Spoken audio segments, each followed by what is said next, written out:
Nightshifters. Ever witnessed a paranormal activity? If so, what was it? 1. I used to intern in a recording studio in NYC years ago, where it was technically open 24/7, meaning there was always someone there whether clients were in or not. Anyway, it was on an upper floor of a building, and due to the amount of expensive equipment inside, you could not access that floor by elevator without someone letting you up. The button for that floor was locked out, so you couldn't press it from inside the elevator. There was a camera at the front entrance downstairs, another at the elevator entrance, and one inside the elevator, all of which could be viewed from the front desk of the studio. So when people arrived, you would buzz them in, wait until you saw them enter the elevator, and then you would have to push the button for the studio floor to bring the elevator up. Well, anyway, one of the nights I was working the overnight shift and it was just me and another dude, doing cleaning, maintenance, etc.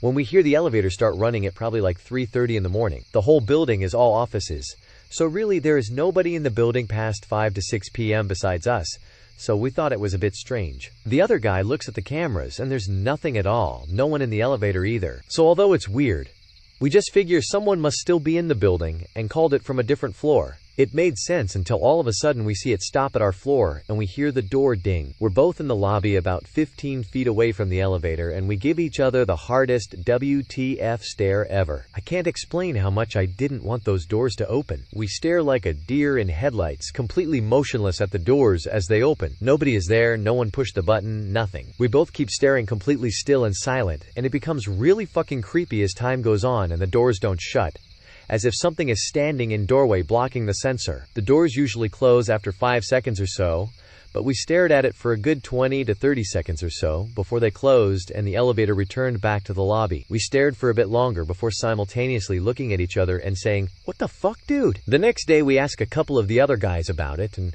one of the guys said the same thing happened to him in the middle of the night when he was by himself. He said he almost shit himself. Maybe there's a logical explanation for it, elevator malfunction, etc., but it was really damn freaky since the place was generally kinda creepy at night and there had been some other weird things. 2. I used to work at a 24-hour Subway. I know, great start to a paranormal experience story, huh? Well, one day I was doing the dishes and my coworker was cleaning the toaster oven and bread oven. Out of nowhere, around 3:30 a.m., I heard our door chime go off. Out of habit, I say, "Welcome to Subway." As I turn the corner, nobody there, coworker gone. I thought, okay, maybe he hopped the counter and went for a cigarette outside, as he did from time to time. Heading back to the sink to finish the dishes, I hear the door chime again. Nobody. Check the bathrooms. Nobody. What the hell? I ignore the dishes and stand at the front counter, eyeing the doors. Couple minutes later, my coworker comes through the back door where we get our deliveries. "Where'd you go?" I asked him, turning towards the back door area. "To take out the trash," he replies. Door chime. He does the same thing as me. "Welcome to Subway." Turns corner to see nobody there, but this time the door was wide open. Our doors are weighted to where they'll close on their own if you let go of them. Door stayed open for a couple minutes as we stared, then suddenly slammed. Not a windy night, and our doors wouldn't even stay open like that on the windiest of days. Have no idea what caused this or why it happened on that particular night. But after I got a different job, I was told it never happened again. Told my boss about the incident and we all looked at the cameras. Nobody could explain it. 3. Worked at a movie theater running the booths upstairs. The projectors are upstairs, obviously, in a long corridor. At night, after the last showing in each theater, you shut off the lights to that theater and the small one over the projector itself. Then you cover the platters to protect from dust. It's not so bad the first few, because at least the lights of nearby projectors are still on for the theaters that are still running. But risky. As you shit each one off one by one, the corridor gets darker and darker, and that little viewing window into each individual theater is pitch black. That dull, steady whirring noise you've toned out all night is gone, and is now replaced by absolute silence, and there's hardly any light left anymore. Just the lights at the end of each corridor where you sit in between each start time. It's spooky enough, is what I'm saying. But one particular night, I'm throwing the covers over one of the platters, and I casually glance up into the viewing theater window across the way, and there's a face. It's a little boy's face, and it's sheet white. I know what I saw. I'm sure there's an explanation for it, and there's nothing supernatural about it, but there was a face there, and it scared the absolute shit out of me. It made an already unsettling environment that much more terrifying the rest of the time I worked there. Also, for the record, inside the actual theater, these windows are a solid 8 to 10 feet above the seatbacks in the highest row. So, if someone was playing a prank, they'd need a ladder, and even then they'd have nowhere to set it. 4. Not Nightshift, just a regular dude, and I don't really believe in the paranormal, but I had this one thing happen that I have zero explanation for. I've also told this story on Reddit before. I was a teenager studying for major secondary school exams,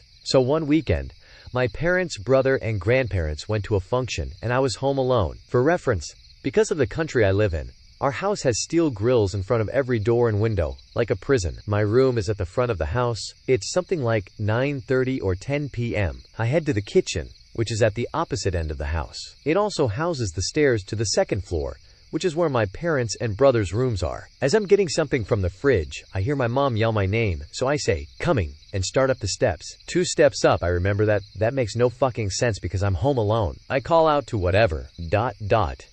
and I hear my name again. Fuck, that's so hard. I don't generally run, but I sprinted back to my room and locked the door. After a couple minutes, when I think I've lost my mind and was hearing things, I decided to head back to the kitchen. As I get to my door and unlock it, as if on cue, I hear footsteps in the passageway. Again, fuck that. Relock the door, grab something of my desk to defend myself, and hide under my bed. Footsteps stop at my door. Waited for damn near half an hour under the bed until my parents called to say they were almost home. Went to open up the place so they could get in, and nothing was unlocked or broken, so it sure as hell wasn't a person. It's roughly 12 or so years later, and I still have no clue what went on that night. 5.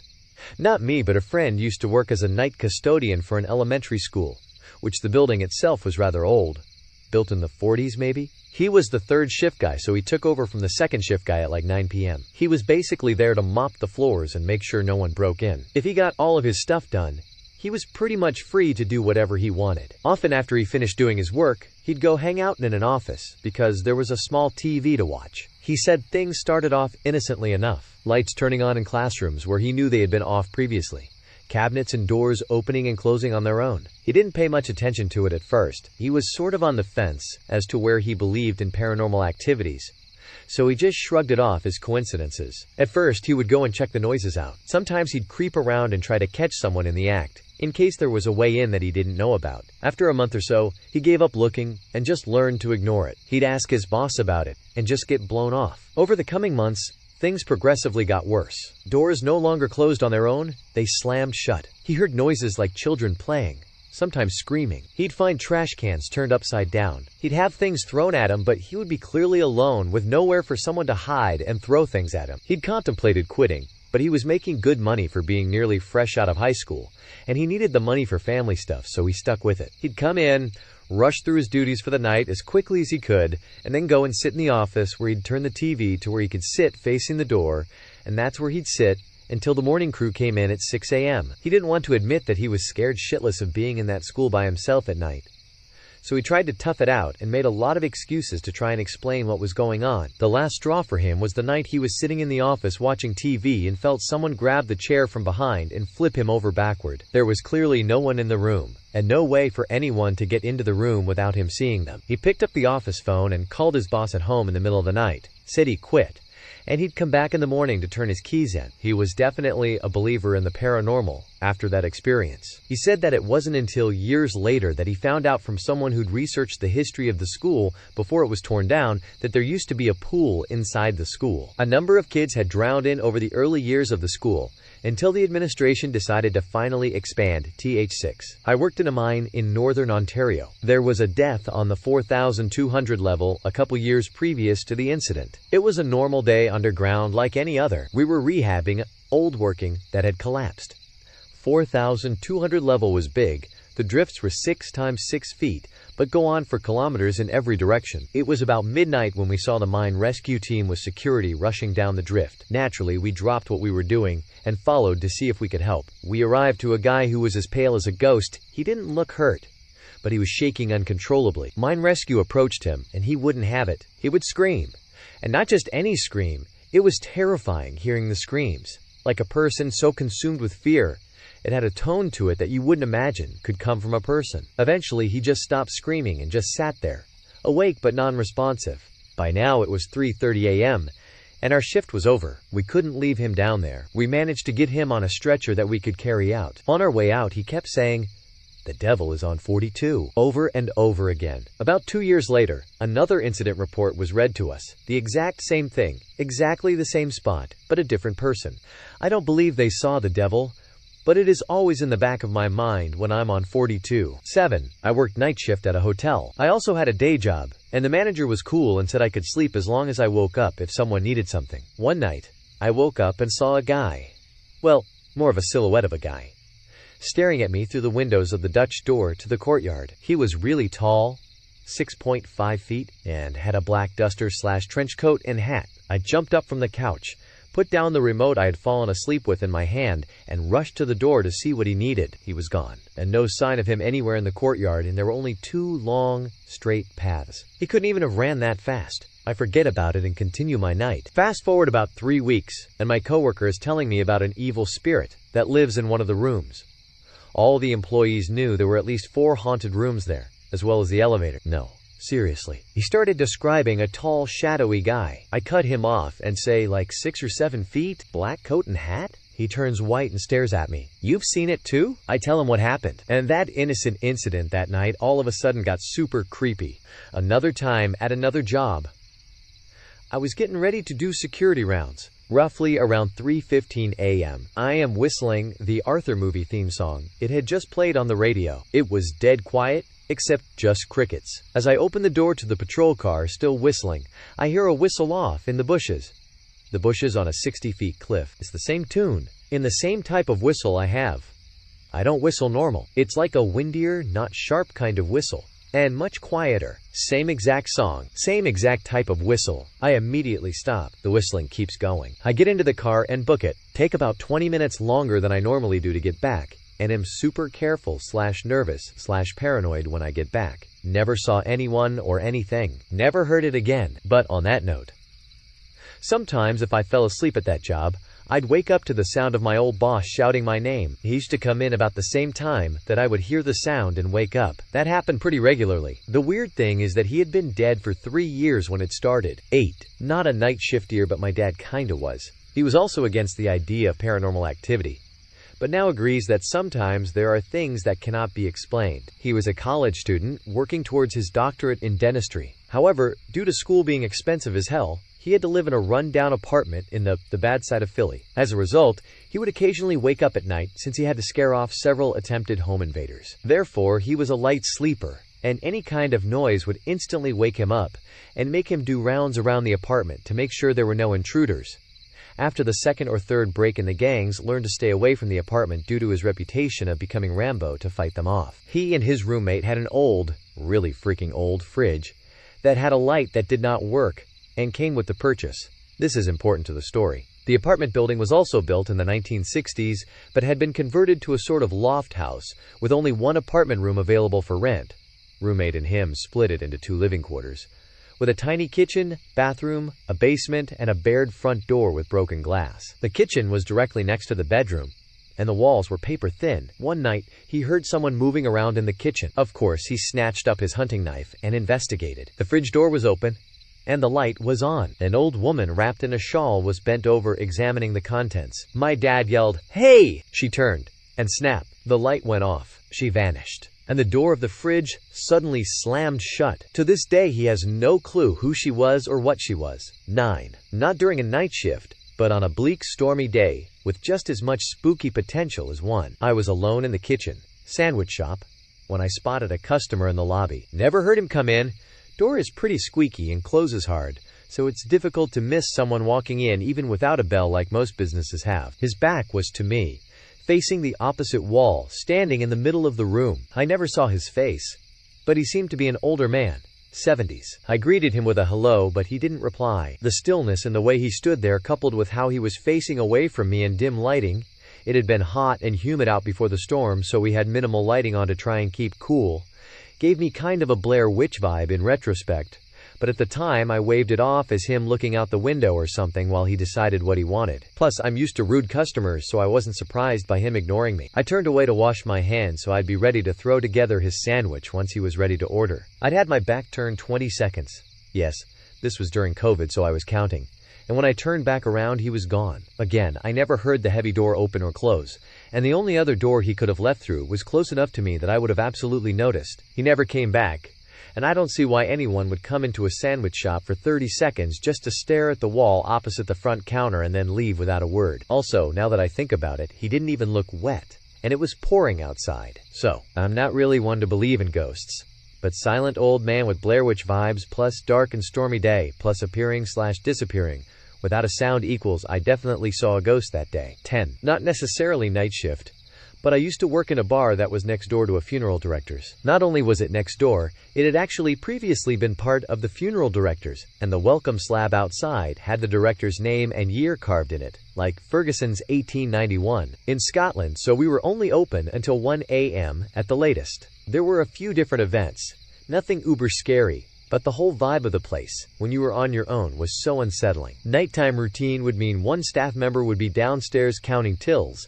and the other would be in the venue cleaning everything. I remember one night I was polishing the bar taps and I saw someone standing behind me in the reflection. I spun around so quickly to no one being there and messaged my coworker to come upstairs. She called out for me from the bottom of the stairs before she'd even got my message, and when we reunited, she said she'd heard me coming up and down the stairs multiple times. The weirdest part is she was counting cash 2 levels down from me, and I hadn't been down 1 set of stairs at all, never mind 2. This place also had 2 sets of stairs that lead nowhere, and in our wine cellar we had a massive old iron door that had a wheel to open it. I'm not sure what it was for, but the wine racks were over it anyway, preventing you from trying to open it. In the girls' toilets there was a bit that looks like it'd be a window, but was boarded up and below street level. It was just a board over a sharp 13 feet drop in some weird underground alleyway thing. One night after locking up, we stayed behind for a couple drinks and one of my coworkers was dared to jump down. She did, was fine, and we were all laughing. She went so quiet all of a sudden and started freaking out, asking us to help get her out. When we did, she was just quiet and went home. And a few days later eventually said she felt someone touching her arm. Not a gentle brush, but like someone had put their palm on her forearm and wrapped their hand round it. 11. In college, I worked a night shift from 12 a.m. to 8 a.m. In the middle of it, I would often take a break to run home and eat there. I lived on the top floor of an 11-story high-rise at that time. The building was built in the early 1920s and had a reputation of being haunted. When I had ghostly run-ins during my break, it was always the same. I would leave my apartment on the 11th floor and hit the lobby floor button. If an off-ride was going to happen, the elevator would stop at the 7th floor. When the doors opened on the 7th floor, no one would be there. Once the doors closed, instead of opening at the lobby, the elevator would drop down to the basement level, which required key access. When the doors opened in the basement, the doors would open and reveal a long, dark hallway with dim green lights at the other end of the hall. The energy would feel completely off, and I would clench my eyes shut until the doors closed and the elevator took me back up to the lobby. After looking into the history of the building, I found several accounts of hauntings. Apparently, in the early history of the building, several prostitutes were found dead in the basement. I then thought that perhaps there actually was someone or something entering the elevator on floor 7. 12. Damn, I got here late, so I used to live on-site at an 18th century historic home and museum previously owned by a founding father. There were 3 or 4 of us that had houses on the property, and the rule was someone had to be there the 24th of July, 365, to respond to any issues, securing the property at close, dealing with trespassers, fire/burglar alarms, etc. I have many stories about the weird stuff that happened there, but this one is my favorite, because it was witnessed by myself and 2 police officers, documented in a police report, and recorded in alarm logs. Got a call in the middle of the night from the alarm company. Someone had definitely broken into the historic house. They managed to get in without setting off an alarm, but had triggered 4 motion detectors in succession on the 2nd floor. Given the situation, I had them dispatch the police and I met them outside. We didn't see an obvious point of entry, so 2 officers stayed outside in case the burglar tried to run, and I went in with 2 others. They started clearing rooms from the basement up while I checked the alarm system for any faults. I met back up with them on the 1st floor. They were both standing at the foot of the main staircase, flashlights pointing up to a chair, which was right on the edge of the top stair. Officer 1: Is that supposed to be there? Me: No, it should be in the 1st room on the left. Officer 1: The motion detectors, were they the ones between that room and this chair? Me: Officer 2: Man, I'm not going up there. None of our stuff works on ghosts. So the one officer cleared the 2nd floor while I put the chair back, and the other officer stood at the foot of the stairs. After re-alarming the building, we all gathered at one of the patrol cars to write an incident report. We came up with something about a raccoon getting in through the attic. It didn't make any sense, but it was better than, IDK ghost moved a chair. The next day, I had to turn the incident report in to the museum's director. He read it and was immediately like, oh yeah, that wasn't a raccoon. Was it really cold when you got to the top of the stairs? 13. I'm a dedicated night shift nurse. Several years ago, the unit that I worked on was kinda off on its own. The oldest part of a 100-plus-year-old hospital. During some basic repairs, they found some mold, and according to rumors, asbestos in the walls. So my unit got shut down for a couple months for repairs. They kept the nurses on wherever they could, with the result that we were occasionally really bored thanks to acting as clerks or doing random odd jobs. A coworker/friend at the time was really into ghost hunting, to the point of buying a decent quality ghost hunting kit. Thanks to not exactly being needed, we had ample time to wander the spookier corners of the hospital overnight. We didn't find a whole lot, just the occasional EMF spike or whatever that could be easily explained. After a couple of weeks, they took down the strict construction isolation stuff for our unit, and we decided to check out some of our supposedly haunted rooms. The place was eerie AF. They had all the utilities shut off. Remember, it was separate from the rest of the hospital, and it was so quiet you could hear a pin drop. We went into one of the rooms where a lot of deaths had occurred, thanks to being close to the nurse's station, where we could put more critical patients. We set up a voice recorder, thermometer, and an EMF detector. Then we started to ask any present spirits questions. Standard stuff like if they had died in the room, etc. Within a few minutes of us asking random questions, the temperature dropped a couple of degrees. Then, the EMF monitor started going off in short little bursts. Right as I asked the question, "Are you angry you died here?" the EMF squealed like a stuck pig, and we decided to get the hell out of there. The next morning, we went to my place to play the audio recording through my computer. Everything was on it. Our questions and the EMF noises. Right as I asked my last question of the night, there was this sound that coincided with the EMF burst we heard in the room. It was this low, drawn-out moaning sound that sounded like an enhanced version of a death moan/rattle. It made the hairs on the back of my neck stand up, along with the worst case of goosebump ever. I've seen a lot of weird shit in my time as a nurse. I'm also a firm skeptic and love my peer-reviewed evidence, but I can't quite believe that recording noise/temperature drop/EMF readings were something normal that happened in an isolated unit of the hospital with all the utilities shut off. Edit. Like many other paranormal events, I can't provide proof. The recording was lost in 2014 when my laptop was stolen. 14. I have two stories. My first overnight job was as a train dispatcher in VT. The center was in a train station that was about 100 years old. Now, maybe being on day 6 on the extra board made me quite quiet, but I saw a person standing in front of the restrooms at like 4 a.m. White guy in his 40s, dressed semi-formal. Many coworkers would find items like that. Second instance was when I worked overnights at a mental health crisis house. It's a home-like setting that a step below inpatient for mental health issues. It also provided a place for people at risk of relapsing to stay to have support. Anyway, there was one room in the place people would get weird vibes about. I would do a room check and get the feeling I was being watched each time. Other night staff reported stomping upstairs, hearing voices, and sudden temperature changes in the main room. This room also had the highest rates of self-harm and bump-ups, sending clients to inpatient or calling police if violent. I tried to sage and salt the room at one time, even did the bang on pots asking it to leave. It started to do more stomping when I was there. There were times there would be no clients in the house so I could sleep on the couch in between calls. I started to have a lot more lucid dreams and sleep paralysis after trying to get rid of it. What I found interesting is how many different cultures would come in and out of the house,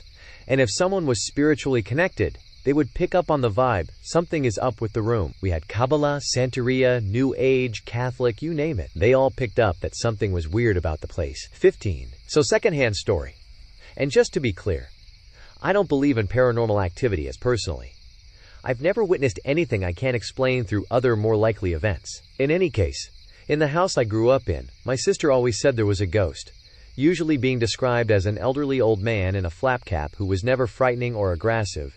He was apparently just as friendly old man. When we moved out, the person who we sold it to was a personal friend of my mother who planned to renovate the house to sell on. We found out that one of the younger apprentices who was working on the house a couple of times passed an elderly old man on the stairs, etc. One time he did this, then turned to ask who he was as he realized he'd never spoken to the fellow, assuming he was part of the team who was also working on the renovation. When he turned, after passing him on the stairs one time, he had just vanished. When he asked one of the senior workmen, He was told, "There is no one in the team with that description." The next time he saw him again, he did the same thing, passed him while walking through the house, and he turned to ask who he was, and he'd again just disappeared. The apprentice ran from the house and refused to enter it again. We found out when he gave a proper description of the man, he was exactly the same as my sister used to describe. Very strange indeed, and not something I can easily explain away. But then again, I never personally saw him or experienced, so take it as you will.